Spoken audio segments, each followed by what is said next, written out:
Asterisk asterisk Part 1. The Pull of the Volkmarshausen Tunnel asterisk asterisk.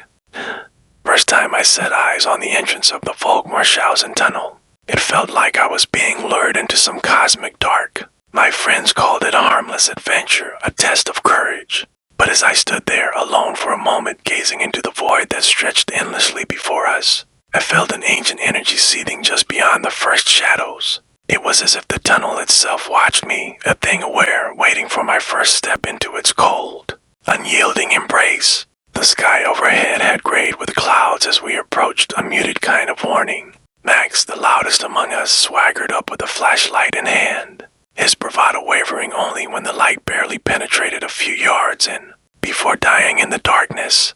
"This place just eats the light," he murmured. The legends had hooked us like they always did. Whispers of unearthly whispers, tales of ghostly figures seen at the far reaches of the tunnel's yawning mouth.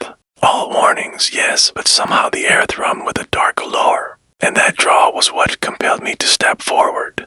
It wasn't curiosity or thrill, it felt deeper, primal, as if this place held some unfinished story that only I was meant to read. Once inside, the tunnel air turned damp and stale, pressing against us with a suffocating heaviness. Graffiti and age-old scrawls covered the walls, some faded into illegibility, others so new they glistened. Yet a single phrase seemed to repeat, always in different handwritings, different languages, all urging the same thing: underscore turn back before the dark takes you. Underscore must have been some prank, my friend Hannah said, though her eyes darted warily. They probably set this all up to freak people out. Each step echoed off the walls with a hollow, bone-chilling ring, and the deeper we moved, the more unsettling it became.